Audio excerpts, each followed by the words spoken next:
Había desperdiciado 4 años de mi vida universitaria obteniendo un título en Historia del Arte. Menciono esto porque, al terminar, solo tenía un papel sin valor y una montaña de deudas. Resultó que no había muchas oportunidades laborales para alguien con mi especialidad. ¿Quién lo habría imaginado? Estuve buscando empleo durante 2 años, pero todos mis intentos fracasaron. Al final conseguí un puesto en un supermercado del barrio, pero con un salario deprimente. Básicamente vivía de cheque en cheque. No pasó mucho tiempo antes de que acumulase una enorme deuda con tarjetas de crédito, y supe que tenía que actuar rápido para salir de la situación. Recordé mis años en la universidad y pensé en algunas amigas que abandonaron sus estudios porque encontraron un trabajo paralelo muy rentable. Aunque intentaban ocultarlo, supe que todas ellas se dedicaban a ser modelos de cámara web. En ese entonces, solía mirar con desdén esa forma de ganarse la vida. Pero en mi situación actual, estaba dispuesta a considerar cualquier opción, ya que literalmente me estaba ahogando en deudas y bancarrota. Sin decirle nada a nadie, empecé a investigar cómo involucrarme en ese mundo, pero cuanto más leía, más entendía por qué había estado en contra de ello en el pasado. La idea me parecía profundamente denigrante. No importa qué nombre se le dé, en esencia, esto era como ser una acompañante virtual. Sabía que no me sentiría cómoda exhibiéndome de esa manera en Internet para desconocidos, y aunque lo intentara, mi propio cuerpo se resistía a hacerlo. Estaba a punto de rendirme y descartar completamente esa opción, pero eso me dejaría exactamente en la misma posición, hundida y desesperada. Fue entonces cuando, justo en el momento en que me había resignado, me topé con un anuncio curioso. Decía algo como: ¿eres una modelo de cámara en busca de buenos ingresos? Regístrate en Dripping Red Fantasies, donde tú creas y defines tus propias reglas.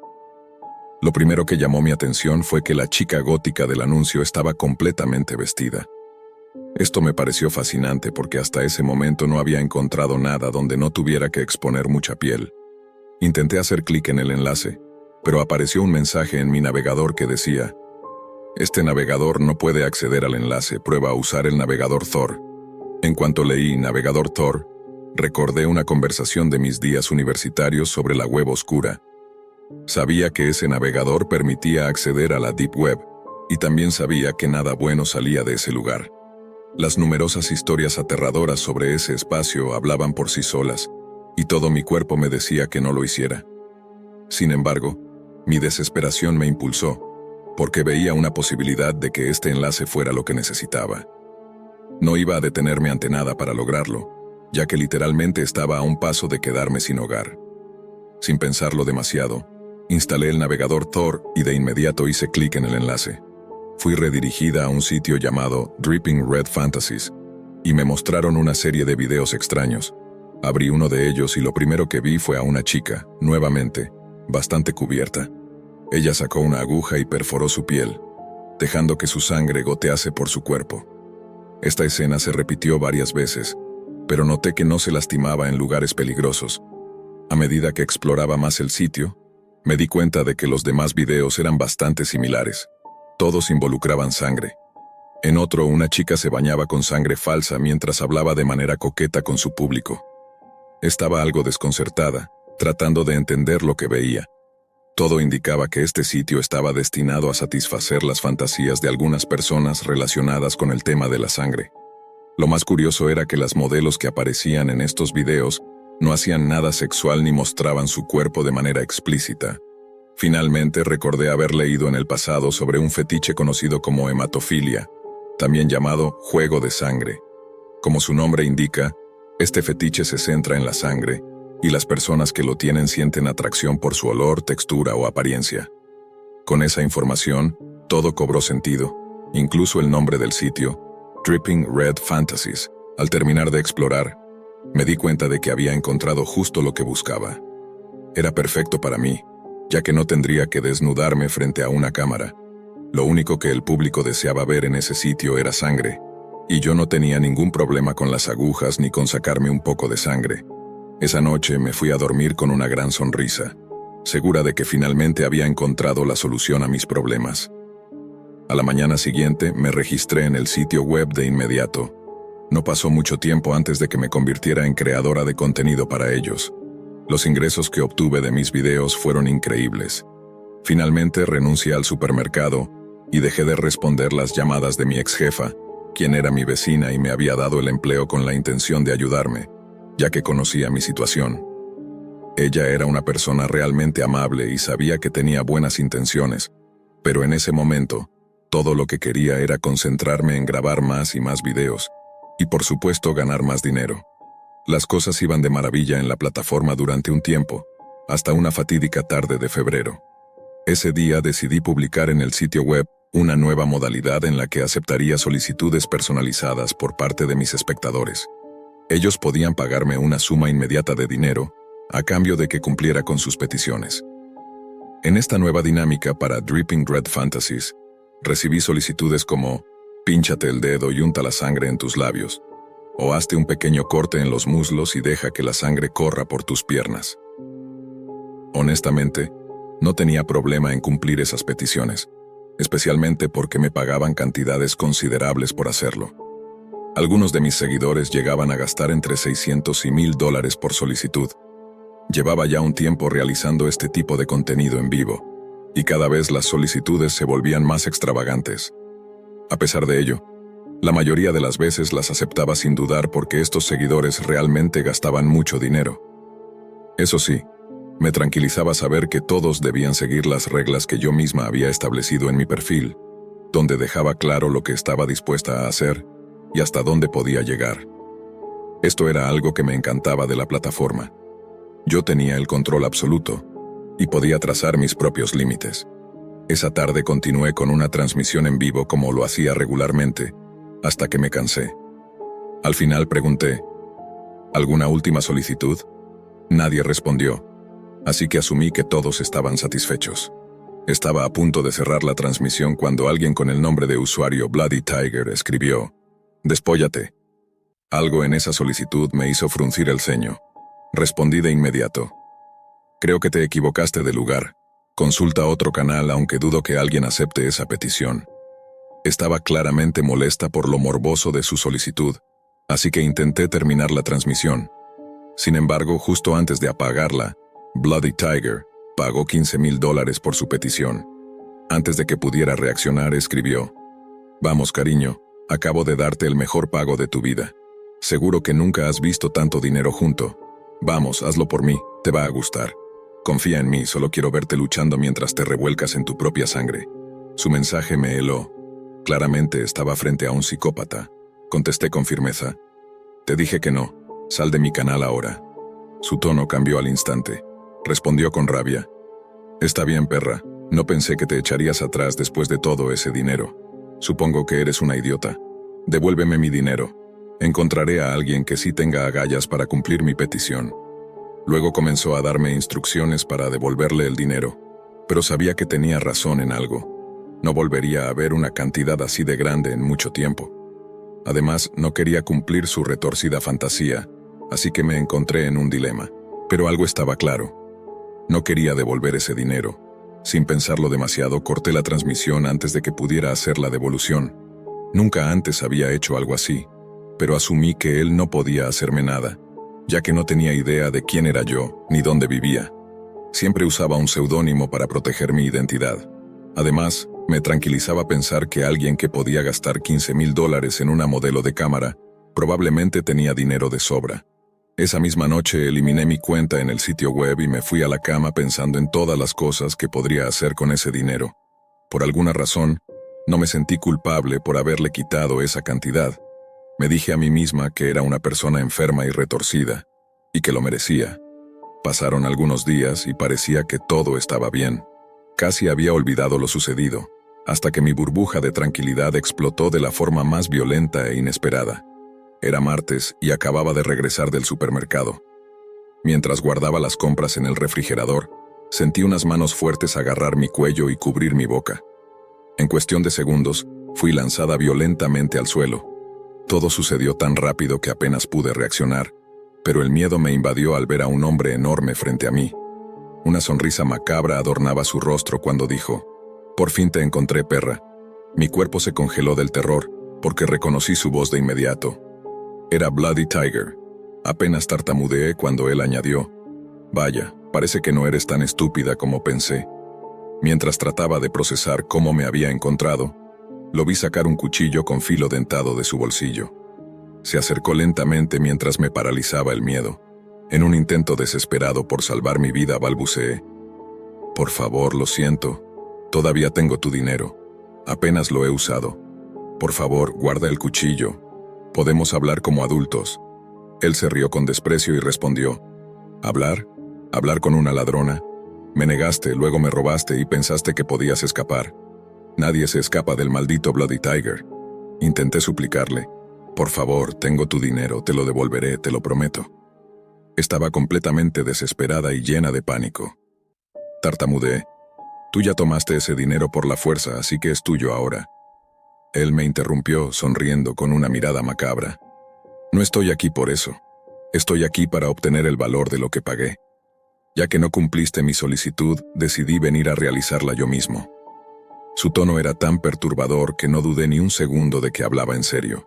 El cuchillo en su mano brillaba bajo la tenue luz mientras él se acercaba lentamente. Sabía lo que iba a hacer. Podía verlo en sus ojos. Cerré los míos, resignada, y esperé lo inevitable.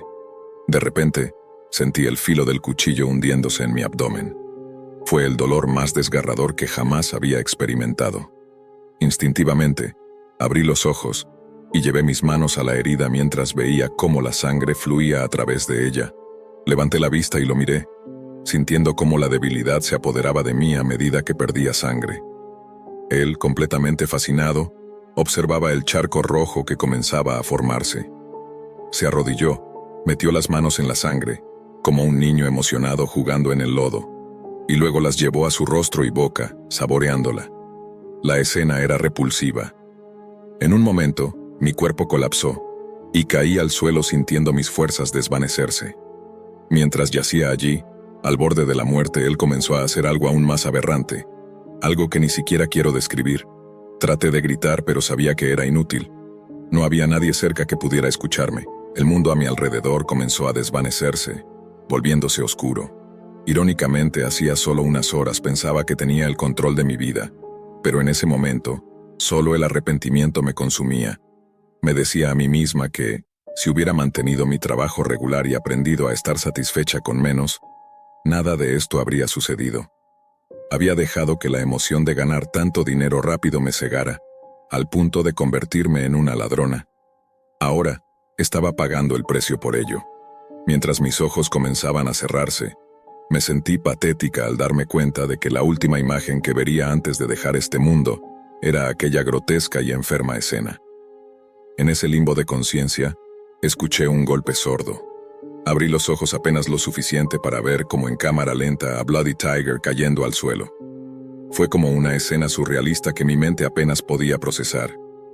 Luego una voz familiar resonó a lo lejos. «Maggie, ¿estás bien? Maggie». Antes de poder distinguir su rostro, perdí el conocimiento. Desperté en un hospital rodeada de mi familia.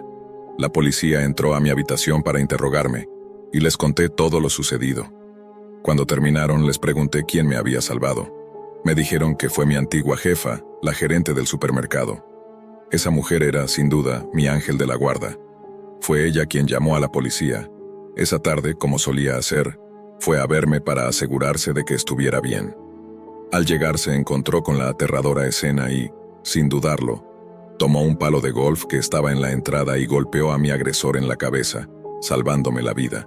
Con lágrimas en los ojos, no podía expresar la gratitud que sentía hacia esa mujer. Nunca tendría suficiente vida para pagarle lo que hizo por mí. Han pasado 3 años desde ese incidente. Bloody Tiger, cuyo verdadero nombre es John Pizer, fue encarcelado por intento de asesinato. Sin embargo, yo también enfrenté cargos por hurto mayor debido al dinero que había robado. Las autoridades confiscaron esos fondos, y mi abogado logró convencer al jurado de que mi ataque y casi asesinato debían ser considerados como atenuantes. Gracias a ello, mi sentencia se limitó a 1 año de servicio comunitario, durante el cual devolví todo el dinero robado.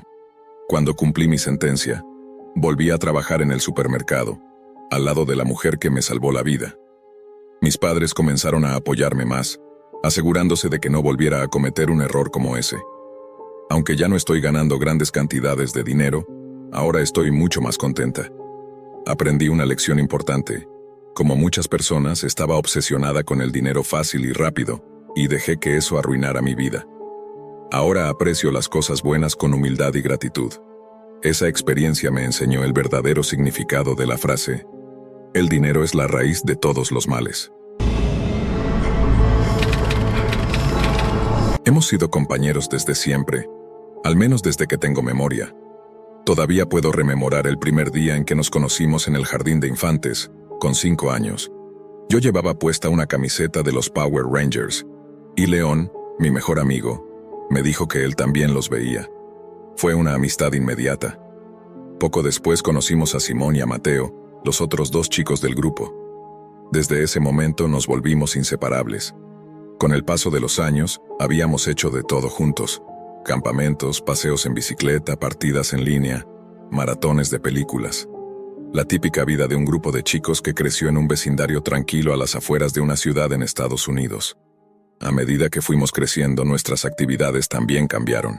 Llegó la escuela secundaria, las primeras novias, las fiestas y, por supuesto, nuestra inevitable inmersión en el mundo del Internet. Pasábamos horas jugando videojuegos en línea, viendo videos, explorando foros y navegando por la web.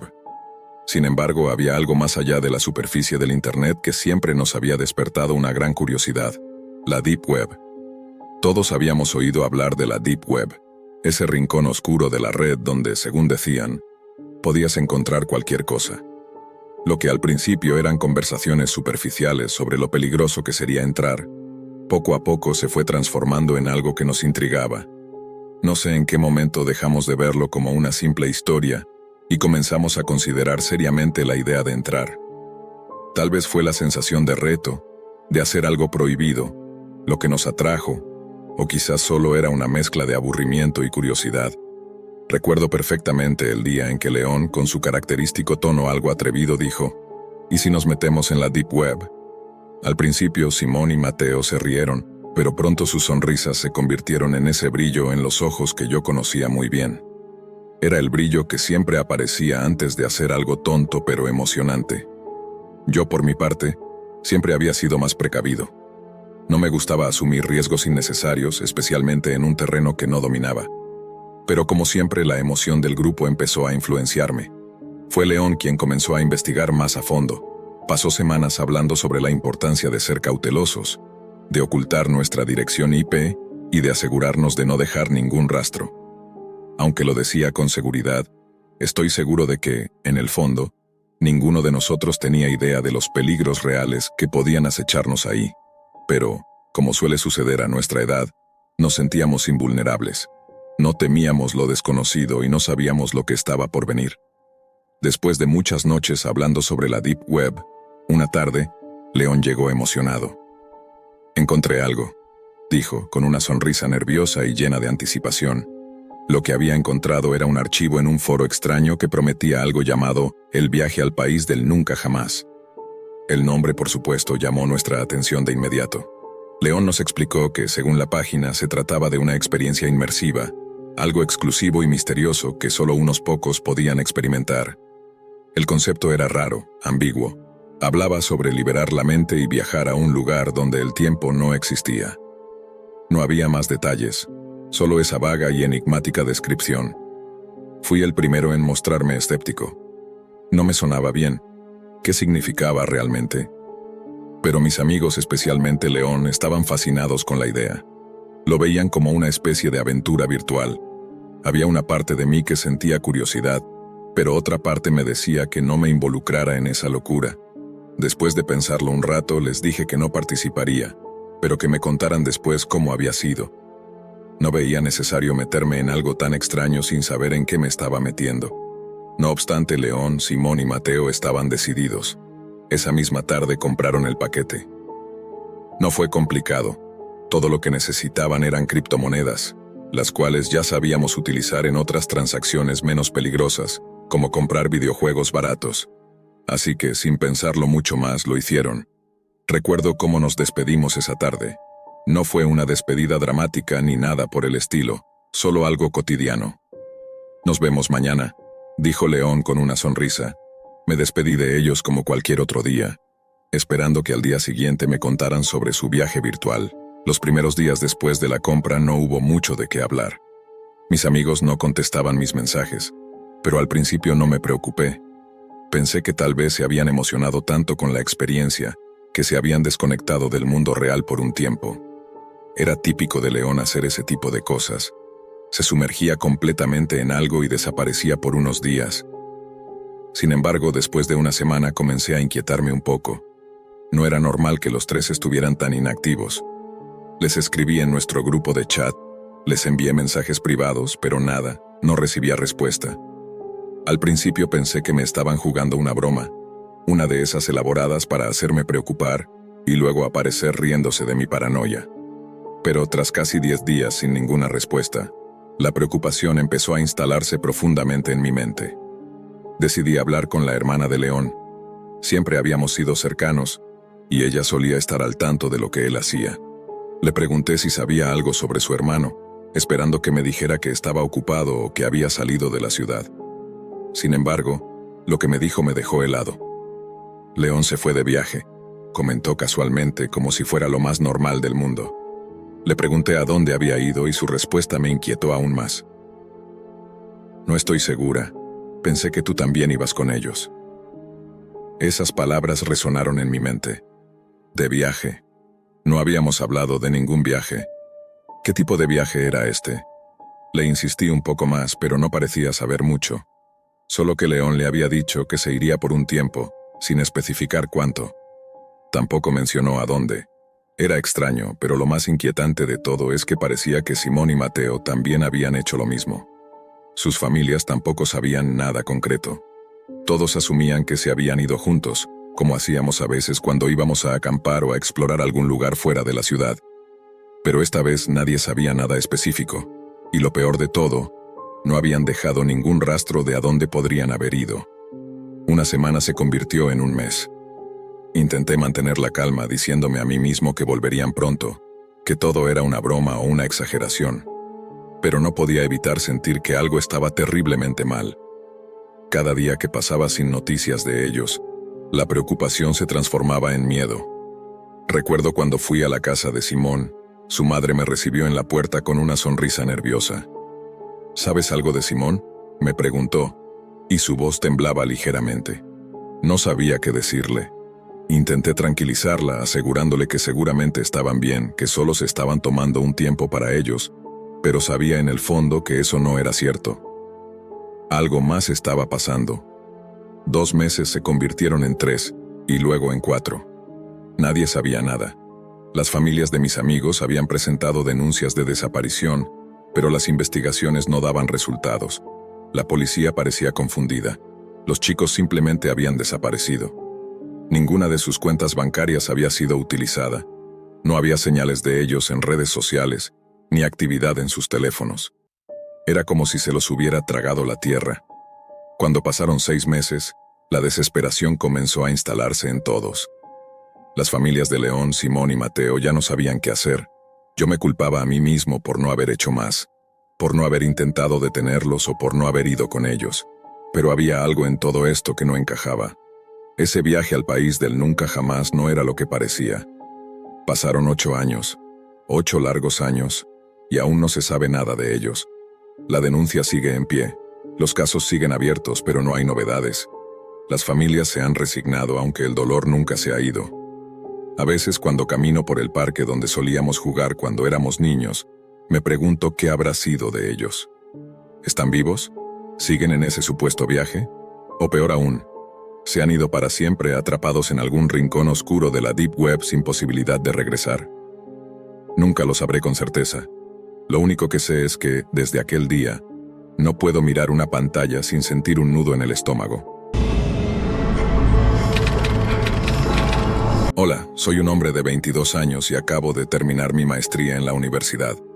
Cuando tenía 12 años me dieron permiso para empezar a usar la laptop de repuesto de mi padre, ya que su trabajo le proporcionaba una nueva cada par de años, y pensó que sería bueno que me acostumbrara a la tecnología desde joven. Cuando llegué a la secundaria, escuché a un grupo de chicos que fumaban marihuana. No sé por qué estaban hablando de esto, pero mencionaron que la gente estaba accediendo a partes restringidas de Internet, donde se almacenaba la información de todos.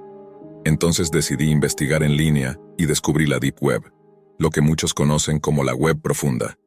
Encontré sitios proxy, así como hacks que usaban comandos para enmascarar tu dirección IP, permitiendo abrir muchas puertas bloqueadas.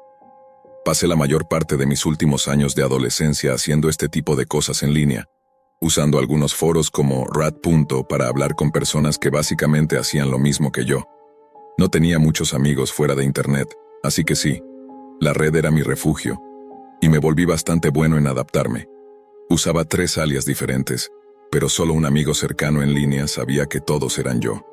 Era mi principal conexión con la Deep Web, ya que de alguna manera, él pasaba aún más tiempo en ella que yo. Aunque lo único que hacíamos además de mantenernos ocultos era jugar a Halo en mi lista de amigos. Lo que me gustaba de él era que ninguno de los dos mencionaba nuestros apellidos ni información real, aunque ambos podríamos haber buscado cualquier cosa sobre el otro y encontrar casi todo lo que quisiéramos. Dicho esto, confiaba en David más que en casi cualquier persona, y él sabe más sobre esta historia de lo que estoy dispuesto a admitir aquí. En la universidad, compartí habitación con un distribuidor local, quien, sin que la Junta de Educación lo supiera cuando lo expulsaron, en realidad trabajaba para mí. Era increíblemente fácil pedir narcóticos en línea, como MDMA y éxtasis, si sabías dónde buscar. Incluso los enviaba al apartado postal de mi dormitorio sin que nadie se diera cuenta. Conseguía drogas en línea, y mi antiguo amigo usaba sus conexiones en la vida real para venderlas, ya que yo no tenía muchas. Fue alrededor de este tiempo cuando comencé a sentir que tenía todo bajo control, y que nadie podría tocarme si no podían rastrear mi dirección IP.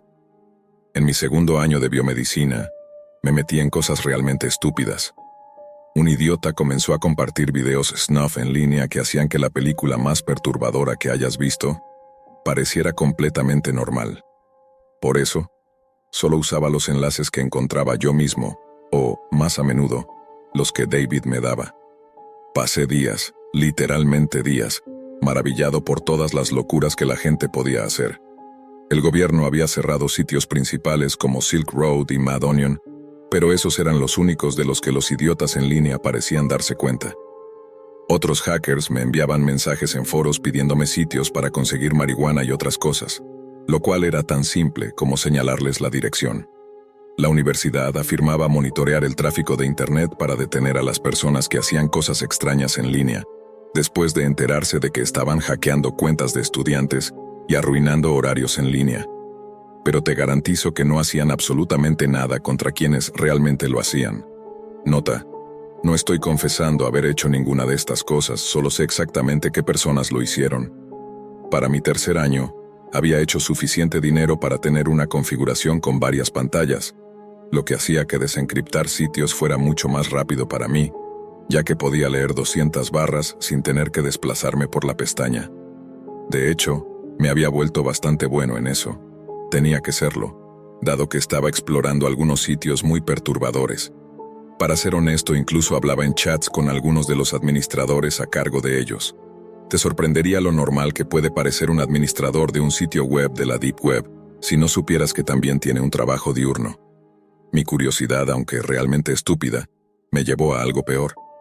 Después de casi 10 años navegando por la Deep Web sin problemas, me uní a Oscar y a otros en nuestra sala de chat, solo bromeando y compartiendo sitios perturbadores. Podría sonar raro, pero para mí era algo bastante cotidiano. David y otro amigo estaban hablando de un sitio que nadie había logrado descifrar, excepto una persona que, según ellos, tenía aún menos vida social que yo. El resto de nosotros estábamos bastante seguros de que era autista o algo así, porque el sitio que compartió con nosotros fue, sin duda, lo más repugnante que he visto en mi vida. Para aquellos que todavía estén leyendo, esta es la razón por la que estoy publicando esto aquí. Este sitio es el sector más canceroso y repulsivo de la parte más oscura de la Deep Web. Es una cicatriz que llevo hasta el día de hoy, y una que nunca olvidaré. Advertencia a los lectores una vez más. Esto no es para personas sensibles, y a veces, incluso las personas más insensibles emocionalmente, no pueden lidiar con esto. No compartiré la URL del sitio, ya que no quiero que eliminen esta publicación, ni quiero que nadie le dé la menor publicidad más allá de lo que tengo que decir aquí. Dicho esto, sí tenía un subtítulo en HTML, que dejaré que otras personas como yo busquen si quieren. La mayoría lo llamaba Cold Body, cuerpo frío. El tipo que estaba en la sala de chat más temprano nos dio a David y a mí una URL encriptada, pero estaba tan emocionado por acceder al sitio que no nos envió el descifrado, así que tuvimos que hacerlo manualmente. Intentamos durante horas. David y yo habíamos estado haciendo esto durante toda nuestra vida adulta, pero nunca habíamos visto un código como este. Ahora que lo pienso, dudo que el otro tipo en la sala haya descifrado esto. Solo David y yo dimos la noche por terminada. Dejé el comando abierto y salí a fumar. David se quedó en el chat para que pudiéramos jugar a un crack ruso de Halo para PC, pero cuando regresé su micrófono estaba en silencio por alguna razón. Para nosotros, que no teníamos nada que ocultarnos, casi nunca silenciábamos nuestros micrófonos. Esperé unos minutos pensando que tal vez había ido a buscar algo o estaba masturbándose. Nada. No pensé mucho en eso, mi cerebro estaba demasiado ocupado con la velocidad de la droga en mi torrente sanguíneo. Me senté y revisé nuevamente el código pensando que algo se me había escapado. Y lo había hecho. El código era completamente diferente, completamente desencriptado. Simplemente ejecuté la URL y mi PC comenzó a trabajar durante un momento, hasta que finalmente se abrieron unas 20 ventanas en mis dos monitores, todas descifrando códigos a través de un depurador que había instalado. Incluso con 32 GB de RAM, mi computadora hacía más ruido que nunca mientras realizaba este tipo de tareas. Pensé para mí mismo, voy a tener que hacer un overclocking en la BIOS si quiero tener una oportunidad de pasar. Pero no me sentía con ganas después de haber fumado tanto. Me preparé para hacer un reinicio forzado antes de que mis monitores se apagaran y volvieran a encenderse, uno por uno. Ahí fue cuando empecé a sentirme paranoico. Estaba pensando en dejarlo pasar. Ojalá lo hubiera hecho. Casi todas las ventanas habían desaparecido. Solo quedaban 4, y 2 de ellas eran sitios normales de la web superficial que el administrador probablemente usaba para redirigir la dirección IP. Era el primer sitio que había visto hacer eso. Todo el texto era de un rojo oscuro y extremadamente primitivo para un sitio que, por su seguridad, pensé que sería más impresionante. La ventana principal solo tenía una pequeña cantidad de texto en la pantalla. Si has llegado hasta aquí, sabes lo que te espera. Si aún no lo sabes, no perteneces aquí. Aunque me sentía relajado, el texto y lo que implicaba me llenaron de miedo. Una simple ventana emergente con un prompt de sí no apareció en la pantalla. Acepté, listo para lo que me esperara del otro lado. La ventana se iluminó y la segunda ventana restante también. Me preguntaba para qué servía. Tal vez otra redirección de IP o una aplicación oculta que disfrazaba la verdadera naturaleza del sitio. Simplemente pedía un nombre de usuario y una contraseña opcional, que aún no sé para qué servía. El hecho de que la gente pudiera tener cuentas en un sitio como este me parece totalmente perturbador en retrospectiva. Usé mi alias más reciente y omití el resto por razones obvias. Un par de líneas más de texto rojo aparecieron en la ventana y luego se abrió algo similar a una sala de chat, como las que se ven en Omegle o sitios parecidos, pero sin anuncios ni colores, solo texto rojo oscuro. La sala de chat era un poco más avanzada que la primera ventana, que ahora estaba congelada y no respondía a ninguno de los comandos que estaba usando en la consola. Debo decir que, al principio, la sensación de haber encontrado el sitio me pareció increíble. No podía esperar para contárselo a David hasta que apareció una ventana de chat con nombres. Uno de ellos lo reconocí como uno de los alias de él. Diría que había alrededor de 3 docenas de personas en la sala de chat, pero no puedo recordar ningún nombre, y aunque lo hiciera, no me atrevería a revelarlos después de esto. Intenté llamar a Oscar por teléfono, pero obviamente no contestaba. Estábamos metidos en un gran problema. Fue estúpido de nuestra parte adentrarnos tanto en la Deep Web, sin saber en qué nos estábamos metiendo. Los usuarios definitivamente ya se conocían entre ellos, ya que comenzaron a publicar mensajes en la ventana de inmediato, mientras Oscar y yo permanecíamos en silencio. Mientras hablaban de cosas casuales, empecé a calmarme un poco. Tal vez solo era un sitio exclusivo y raro, como un culto en línea, donde se organizaban tratos u otras cosas estúpidas que había visto en el pasado. Todo parecía tan normal. Entonces, ¿por qué tanto misterio? La primera ventana, que aún estaba en blanco y sin respuesta, de repente comenzó a cargar un archivo de video. Un video snuff, tal vez. Tenía sentido ocultar uno, pero no con tanta seguridad. Además, la sala de chat no tenía mucho sentido. Ojalá hubiera pensado más claramente en ese momento. Si no hubiera estado lo suficientemente drogado como para seguir adelante con esto, probablemente habría actuado de manera diferente. Me sentí tentado a preguntar a los otros usuarios de qué trataba el video, pero temía delatarme como alguien que no debía estar allí. David tampoco había dicho nada, así que no iba a arriesgarme a hacer algo sospechoso. Finalmente, me armé de valor para escribir. ¿Para qué estamos aquí?, reñía, intentando sonar lo más excéntrico y despreocupado posible. No obtuve respuesta. De hecho, nadie dijo una palabra más. Oscar también se mantuvo en silencio, pero supuse que ya me había notado en el chat. Ahora que había publicado, me sentía expuesto. El video dejó de cargar y comenzó a reproducirse. Algunos usuarios comenzaron a compartir su anticipación en mensajes, mientras la imagen de lo que parecía ser un sótano oscuro y gris comenzaba a formarse en la pantalla. Al principio, la resolución del video era pésima, pero después de unos 30 segundos se volvió más clara. Sentí miedo. Estaba solo en la casa que compartía con mis compañeros de cuarto. La mayoría se había ido por las vacaciones de verano, y yo no volvería a casa por otras 2 semanas. Estaba solo en la oscuridad, con poco más que el sonido ambiental de lo que fuera que estaba ocurriendo detrás de la cámara en el video. Así se quedó durante unos 4 o 5 minutos. Pasé cada segundo observando la pantalla, esperando que algo ocurriera.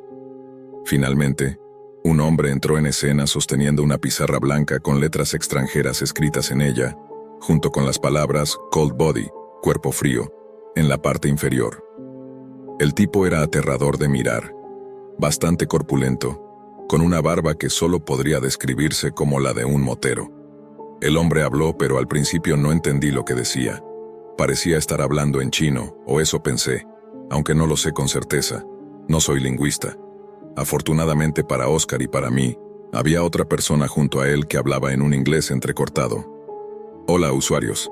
Bienvenidos al show de Cold Body», dijo. Para ser honesto, en ese momento estaba más interesado que asustado.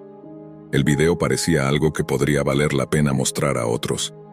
Ese pensamiento nunca volvió a cruzar por mi mente. El hombre que hablaba en inglés comenzó a llorar de repente, sollozando de una manera completamente inesperada. Gritaba desesperado, agitando su cuerpo, tratando de liberarse de algún modo.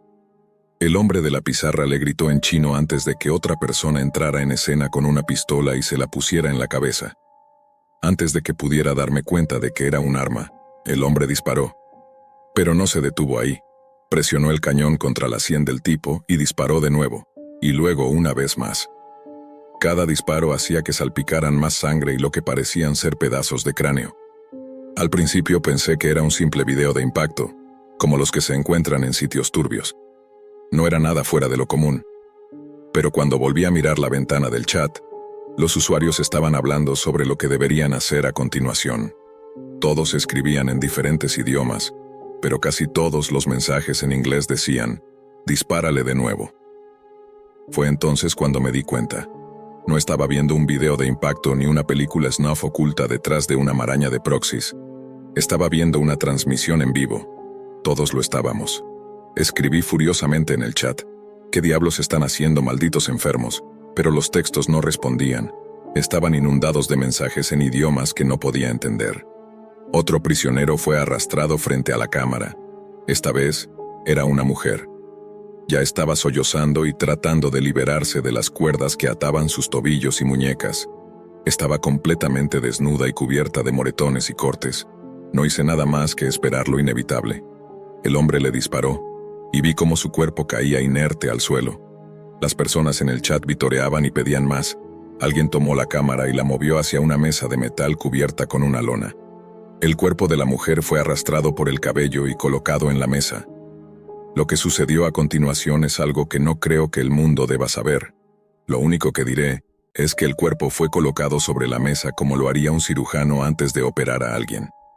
Luego, un grupo de personas con pasamontañas rojos y negros se acercaron al cuerpo, sosteniendo desde cuchillos de cocina hasta taladros inalámbricos. No pude seguir viendo sin sentirme físicamente enfermo. La desgarraron.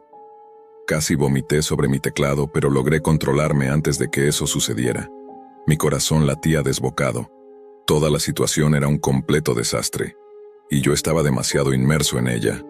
Para cuando terminaron, lo que quedaba solo podía describirse como un muñón de lo que alguna vez fue un ser humano. Si no hubiera sido por los otros sitios extraños que había visto antes, probablemente no me habría quedado tanto tiempo como lo hice. Trajeron a 3 personas más frente a la cámara, todas ellas gritando por sus vidas y tratando de escapar. A uno de ellos le dispararon en la pierna. Los otros 2 permanecieron de pie, temblando, incapaces de contener el miedo. El hombre con la pizarra se acercó a la cámara y la miró fijamente. Podía ver sus ojos oscuros y su rostro salpicado de sangre. Empecé a respirar más rápido y tuve que apartar la mirada. Era como si me estuviera mirando directamente. Dijo algo más en un idioma extranjero, probablemente el mismo de antes. Cuando dejó de hablar, la ventana del chat se quedó en silencio. Casi nadie escribió nada más, como si todos estuvieran esperando una respuesta. Pasaron unos 20 segundos mientras el hombre seguía mirando la cámara. Al principio no ocurrió nada, pero luego el chat comenzó a mencionar a David y a mí por nuestros alias. Los usuarios empezaron a llenar la ventana con nuestros nombres. Cuando vi nuestros alias escritos por otras personas, comencé a entrar en pánico. Intenté cerrar las ventanas negras, pero cada vez que lo hacía, el sistema decía que la aplicación no respondía. La transmisión en vivo continuaba, con el hombre mirándome fijamente y los mensajes incitándome a decir algo. Uno de los pocos comentarios en inglés decía: «Te están pidiendo que elijas cuál de ellos debe morir primero». Me quedé congelado durante unos segundos antes de desconectar mi computadora de la pared. Ya no me importaba nada más. Solo quería salir de ese sitio y no volver jamás. Me quedé sentado frente a una pantalla en blanco durante un rato antes de empezar a caminar de un lado a otro por la cocina. Estaba acabado con todo esto. No dormí en toda la noche. Estaba demasiado traumatizado para pensar en descansar después de lo que había visto. En ese momento, pensé en reportar el sitio a la policía. Pero yo, de todas las personas, sabía que no podían hacer nada para detener esto. Pensar que probablemente existían más sitios como este y que más personas estaban siendo asesinadas o, peor aún, torturadas por entretenimiento, era algo que no podía soportar. Pasé 2 días hablando con algunos amigos cercanos sobre lo que había visto, aunque omití los detalles más horribles. Solo les dije que había visto algo perturbador en línea. Todos sabían lo que hacía en mi tiempo libre, así que no le dieron mucha importancia, ya que les había mencionado películas snuff y sitios extraños antes, pero no sabían lo que Oscar y yo habíamos presenciado. Finalmente reuní el valor para encender mi PC de nuevo, y me alivió ver que no había señales de virus ni ventanas negras esparcidas por mi escritorio. De inmediato fui a revisar si David me había dejado algún mensaje en Raddot. Tenía varios mensajes suyos con algunos archivos adjuntos. Mi primera reacción fue esperar poder hablar con él sobre todo el asunto, pero los archivos adjuntos captaron mi atención de inmediato. Las imágenes eran fotos mías, robadas de mi Facebook y mi correo electrónico. Fotos de mi antigua escuela, de la universidad e incluso de mis amigos. Los mensajes posteriores incluían mis direcciones, correos electrónicos, los alias que había usado en línea e incluso los nombres de mis familiares. Mi dirección IP estaba publicada al final, y me di cuenta de lo que estaba pasando. La última imagen mostraba una foto mía con mi exnovia, con la dirección IP de su iPad y sus detalles personales pegados sobre la imagen. No había manera de que hubieran rastreado toda esa información, pensé. Me tomó unos minutos recobrarme antes de escribir de vuelta. ¿Qué demonios pasó? ¿Quién eres? No obtuve respuesta, y hasta el día de hoy sigo sin recibirla. Él tiene todos mis detalles. Sabe todo sobre mí y sobre mi familia, y no tengo idea de qué más sabe. Tampoco sé qué le pasó a Oscar desde que abandoné esa transmisión en vivo. Rezo para que la información que tiene no caiga en manos de esos enfermos que asesinaron y destrozaron a decenas de personas en la parte más oscura de Internet. No puedo permitir que me encuentren a mí ni a las personas que me importan. Nunca volveré a esa parte de Internet. Ya no es seguro para mí, para ti ni para nadie. La policía no puede encontrarlos, pero ellos definitivamente pueden encontrarte a ti. No intentes encontrar el sitio. No intentes denunciarlo. Te harán lo mismo que me hicieron a mí. Y si crees que no te encontrarán, recuerda que yo era prácticamente invisible. ¿Quieres arriesgarte a que no encuentren a alguien como tú? No entres a la Deep Web, y por el bien de tu humanidad, nunca busques a las personas detrás de esto. Ellos solo te encontrarán a ti. Lo que estoy a punto de narrar ocurrió cuando tenía 19 años y cursaba mi segundo año en la universidad. En ese momento, yo era un joven en excelente condición física y vivía en el estado de Florida. Mi hogar se encontraba en una zona rural, rodeado de árboles, y el camino más corto hacia la parada de autobús más cercana era bastante largo. Solía trotar durante todo ese trayecto y luego tomar el autobús hasta la universidad, ya que no podía permitirme pagar una residencia en el campus. Ese día llegué tarde a clase, solo unos 5 minutos, pero fue suficiente para que el profesor me lanzara una mirada reprobatoria. Me senté rápidamente y comencé a preparar mis apuntes. Mientras abría un libro, escuché a un grupo de compañeros hablando sobre sitios ilícitos en Internet. Uno de ellos mencionaba que había conseguido hierba y LSD por ahí. Aunque las drogas no me interesaban, lo que me llamó la atención fue cómo existían cosas en Internet que no se podían encontrar usando los motores de búsqueda tradicionales. Cuando la clase estaba a punto de terminar, escuché a uno de ellos decirle a su amigo que debía instalar un navegador llamado Tor, que le permitiría acceder a esa parte de la red que no es fácilmente accesible con navegadores convencionales. También mencionó que se reunirían más tarde para configurarlo. Presté atención a toda la conversación sin que notaran mi curiosidad y anoté el nombre del navegador en una hoja de mi cuaderno para investigarlo más tarde.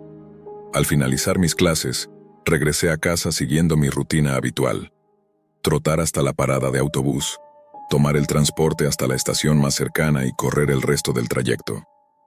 Una vez en casa, fui directo a mi habitación, lleno de curiosidad. Encendí mi computadora, busqué información sobre el navegador Tor y lo instalé. Antes de continuar, investigué un poco y descubrí que era recomendable usar una VPN para mantener oculta mi dirección IP. También leí sobre la Deep Web, describiéndola como un lugar prohibido que nadie debería explorar. Esa advertencia solo aumentó mi curiosidad. Encendí la VPN, inicié Tor y encontré varios enlaces. La mayoría llevaban a sitios que ofrecían cosas como farmacias clandestinas o tráfico de armas. Sin embargo, fue al abrir uno de los enlaces cuando algo diferente ocurrió. La página estaba en blanco, pero luego aparecieron las palabras: si no estás familiarizado con este sitio, sal de aquí. Había 2 botones debajo: salir y continuar. Mi curiosidad pudo más, y sin pensarlo demasiado hice clic en continuar. De inmediato, apareció un pequeño cuadro de chat. Había un administrador y otros 11 usuarios conectados. Decidí no escribir nada y observar. Poco después, un video comenzó a reproducirse. Lo que vi me dejó horrorizado. Un hombre con el rostro desfigurado estaba clavado de brazos y piernas a una pared de madera. Sangre goteaba de sus heridas, y la escena parecía demasiado real. Mi estómago se revolvió y sentí náuseas. Por un momento pensé que podría tratarse de un video editado, pero la crudeza de las imágenes no dejaba lugar a dudas. Entonces, una puerta al fondo de la escena se abrió lentamente. Un hombre con una máscara apareció. Lo que me dejó sin palabras fue que la máscara era el rostro del hombre clavado en la pared, inexpresivo y pálido. Esto fue demasiado para mí, así que decidí cerrar la página, pero el botón de salida había desaparecido. Sentí que el pánico me invadía. Lo siguiente que vi en el chat me hizo sentir como si el suelo se desvaneciera bajo mis pies. ¿Por qué te quieres ir tan pronto? Al leer el mensaje casi pierdo el aliento. ¿Cómo sabía que quería cerrar la página? El terror aumentó cuando el administrador publicó una foto mía en el chat. Estaba en completo estado de shock. Lleno de miedo, amenacé con llamar a la policía, pero esa fue la peor decisión de mi vida. El administrador respondió con amenazas aún más escalofriantes. Dijo que vendría a mi casa, me secuestraría y me cortaría la garganta si intentaba resistirme. Luego escribió mi nombre completo, mi dirección, la de la universidad y también las de mis familiares. Como si eso no fuera suficiente, ordenó al hombre de la máscara que me mostrara lo que me pasaría si intentaba huir. El hombre comenzó a pasar un cuchillo por el cuello del desafortunado sujeto clavado a la pared, y acto seguido, empezó a desmembrarlo metódicamente. Era como ver a un carnicero trabajando con una res. Horrorizado, Desconecté el cable de alimentación de la computadora y destruí el equipo por completo, con la esperanza de evitar que me localizaran. Pero estaba claro que ya sabían todo sobre mí y mi familia. El pánico era tan intenso que corrí al baño y vomité repetidamente. Mientras intentaba calmarme, no podía dejar de preguntarme cómo demonios habían conseguido mi nombre y dirección si estaba usando una VPN.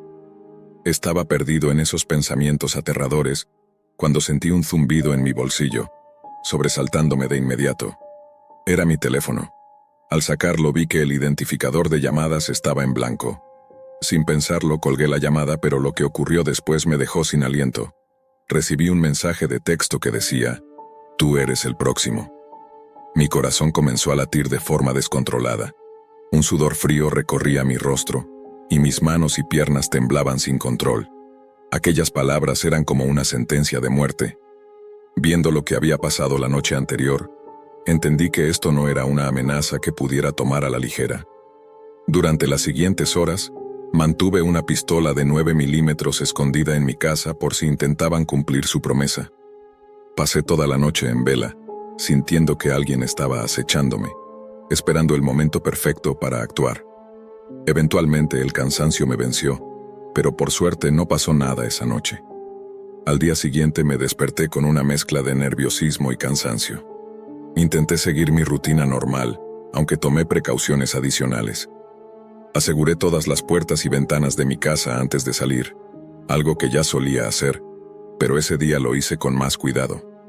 Me convencí a mí mismo de que era un día como cualquier otro, con la esperanza de calmar mi ansiedad y mantenerme cuerdo. Durante un receso en la universidad, escuché a los mismos chicos del día anterior hablando nuevamente sobre sus aventuras en la Deep Web. Al parecer, habían explorado más cosas esa noche y planeaban repetirlo. A diferencia del día anterior, esta vez no tenía interés en escuchar. De hecho, solo quería alejarme de cualquier cosa relacionada con esa red oscura. Terminé mis clases y volví a casa, agotado y aún aterrorizado por los eventos recientes. Esa noche, al acercarme a la puerta de mi casa, sentí que algo andaba mal. Pensé que solo estaba siendo paranoico y traté de ignorarlo. Sin embargo, cuando intenté abrir la puerta, no se movió. Fue entonces cuando noté que estaba ligeramente abierta.